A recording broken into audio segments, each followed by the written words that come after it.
Telly Addict. In this episode, I'm reviewing the phenomenon that is Mrs. Brown's Boys. Mrs. Brown's Boys is an incredibly popular sitcom on the BBC and here on Gold, but it's also one that's been accused of being the worst comedy ever made. How can that be? Sure, comedy is subjective. You can have that free. Just go around saying it. Pretend you thought of it. But here's why I think Mrs. Brown's Boys is the most radical, experimental sitcom on UK and Irish TV. Ladies and gentlemen, welcome to Mrs. Brown's Boys.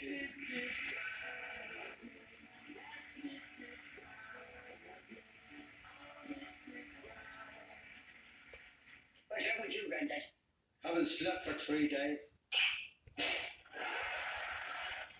The opening moments of the first ever episode of Mrs. Brown's Boys, a studio sitcom of the old school, filmed before a live studio audience, and it has already broken the fourth wall by including the audience in shot, something that has been mostly illegal in TV comedy, except in the metatextual world of Sean Show or Larry Sanders. Now, keep an eye on the woman playing Mrs. Brown. Hello. Man, just took a bit of cleaning. I'm just about to take a break. God, I say cleaning like it was a hobby. It's not. Shut up, you fetid mutt. It's a man. It's Brendan O'Carroll, the man who came up with the character of foul-mouthed Dublin matriarch Mrs. Brown, first for Irish radio in 1992, then in a series of books, a film in 1999, a series of DVDs, and a travelling theatre show that called on in Scotland. The BBC adaptation came in 2011. Mammy, keep an eye on my taser for me, will you? It's charging. When the red light goes out, plug it out. Red light out, plug out. Now, that's obviously a setup, which, by comedy law, must be followed by a resolution. Jackie! Jackie, look! You're not even qualified to fetch counsel, for God's sake! Jackie! Jackie, for God's sake! Hello!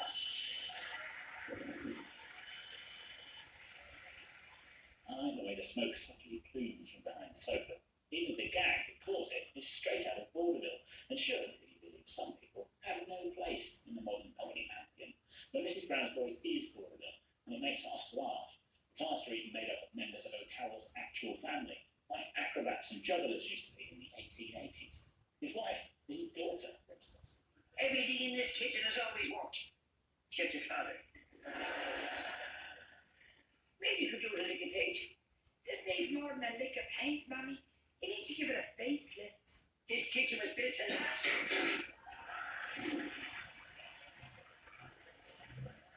It even has automatic doors. You see, the daughter is actually his wife, and his son is actually his mate, laughing their heads off, which in any other sitcom would be cut and reshot, but here it's left in. It's a part of it.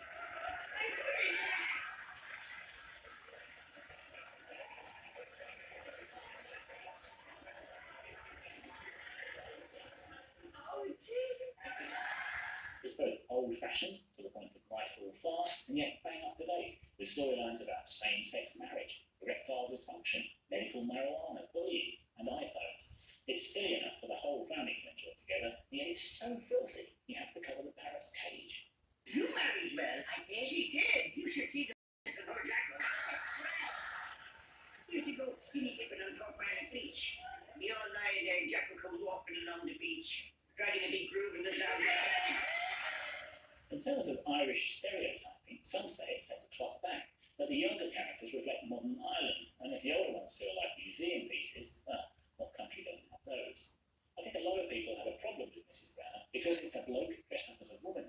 But no matter how you dress it up, its specials regularly win the day on TV, with 9.4 million tuning in on Christmas Day 2013, and I was one of them.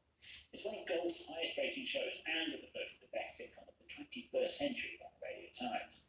So if you don't like it, Good night, friends.